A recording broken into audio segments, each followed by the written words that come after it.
¿Qué son los frutos de arrepentimiento? Definamos qué es un fruto. Es una consecuencia de la acción de reproducción del mismo género. La semilla de naranja, por ejemplo, da árboles de naranja, y los humanos engendramos humanos. Dios nos ha diseñado como organismos vivos con la capacidad de producir frutos de la misma especie.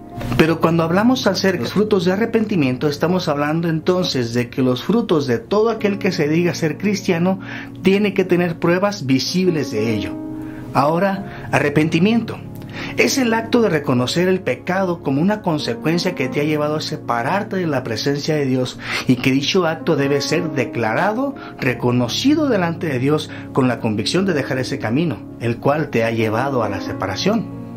En Juan 20:22 dice: y habiendo dicho esto, sopló y les dijo: recibid el Espíritu Santo. 23. A quienes remitiréis los pecados, les son remitidos, y a quienes retuviereis, les son retenidos.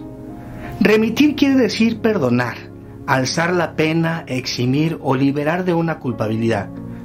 ¿Cómo podríamos los cristianos lograr el perdón de los pecados de las personas?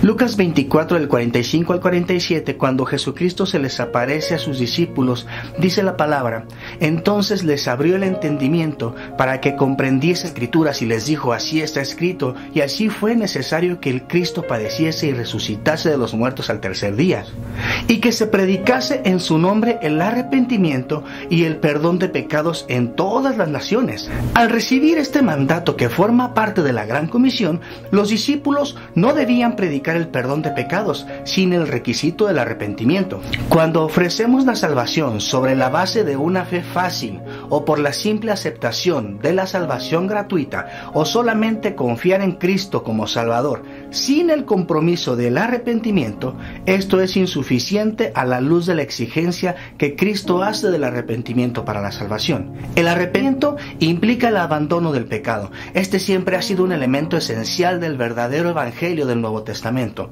Juan el Bautista dijo: arrepentíos, porque el reino de los cielos se ha acercado, y haced pues frutos dignos de arrepentimiento. El significado fundamental de arrepentimiento es un cambio de manera de pensar, o un cambio de actitud y propósito en la vida. Es volverse de la manera de vivir de antes que teníamos y dejar los malos caminos para andar ahora de acuerdo a la voluntad de Dios. El arrepentimiento es una decisión libre del pecador de volverse del pecado a la salvación en Cristo, e incluye la aceptación de Cristo no solo como Salvador de la condena del pecado, sino como Señor de la vida de quien lo acepta. Definir la fe salvadora como un simple confiar en Cristo como Salvador, que no incluya necesariamente un rompimiento radical con el pecado, es distorsionar el punto de vista bíblico de la redención. La fe que incluye el arrepentimiento es una condición para la salvación. Lo predicó Juan el Bautista, y cuando éste fue encarcelado, Jesús comenzó a predicar y a decir: arrepentidos, porque el reino de los cielos se ha acercado. Eso lo dice Mateo 4:17. Juan el Bautista dijo: haced pues frutos dignos de arrepentimiento. Mateo 3:8. Y con esto estableció la verdad de que la genuina fe salvadora tiene que manifestarse mediante una vida que abandone el pecado y que produzca frutos de justicia o frutos piadosos.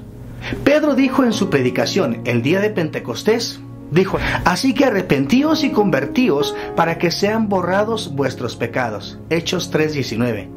Aquí se agrega la palabra conversión, como la condición para que sean borrados nuestros pecados. Convertirse quiere decir dejar de hacer lo malo, o sea, aquello que nos llevó al arrepentimiento, y comenzar a hacer lo bueno. ¿Y qué es lo bueno que debo hacer? Jesús lo definió de la siguiente manera: el tiempo se ha cumplido, el reino de Dios se ha acercado. Arrepentíos y creed en el Evangelio. Marcos 1:15. Esto comprende la manifestación actual del poder de Dios en la vida de todos los que se arrepienten y creen en el mensaje del Evangelio. Este mensaje no es solo de la salvación, sino de la justificación, o sea, de una vida nueva guiada por el Espíritu Santo a través de un fruto que produce en los creyentes: amor, gozo, paz, paciencia, benignidad, bondad, fe, mansedumbre, templanza. Eso lo vamos a encontrar en Gálatas 5 del 22 al 23. Ningún pasaje de la Biblia nos enseña con mayor claridad el contraste entre la manera de vivir de un creyente que se ha convertido realmente y el que está dominado aún por la naturaleza pecaminosa, dominada por las obras de la carne. Gálatas 5, 19, 21. Adulterio, fornicación, inmundicia, lascivia, idolatría, hechicerías, enemistades, pleitos, celos, iras, contiendas, disensiones, herejías, envidias, homicidios, borracheras, orgías y cosas semejantes a estas. El fruto del Espíritu constituye una serie de atributos o virtudes del carácter de Cristo y que corresponden a los que son linaje escogido, real sacerdocio, nación santa, pueblo adquirido por Dios, para que anunciéis las virtudes de aquel que os llamó de las tinieblas a su luz admirable. Primera de Pedro 2:9. En contraste con la manera de vivir de acuerdo a las obras de la carne, la manera de vivir sin dobleces, llamada el fruto del Espíritu. Este fruto se produce en los hijos de Dios a medida que van permitiendo que el Espíritu Santo sea quien dirija, ejerza influencia sobre sus vidas y que destruya el poder del pecado, sobre todo el de las obras de la carne, y puedan caminar en comunión con Dios. La enseñanza de Pablo acerca del fruto del Espíritu indica que no hay ley sobre esta manera de vivir, o sea que no hay restricción alguna a la manera de vivir que se describe aquí. Los creyentes pueden ahora y deben practicar estas virtudes cada día, una y otra vez, en cada momento, y nunca descubrirán una ley que les prohíba vivir de acuerdo a estos principios.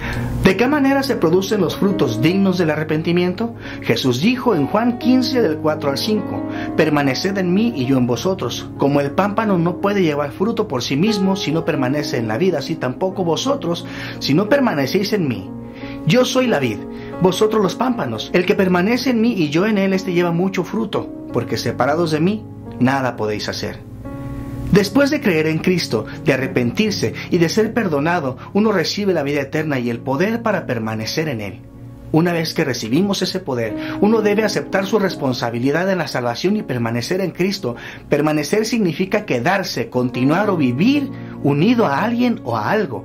Así como el pámpano tiene vida mientras la vida de la vid fluye en él, así el creyente tiene una vida en Cristo, solo mientras esta vida fluye en su interior, a medida que se aparta del pecado y permanece en Cristo. Así que este fruto de arrepentimiento es algo que debe permanecer en la vida del creyente.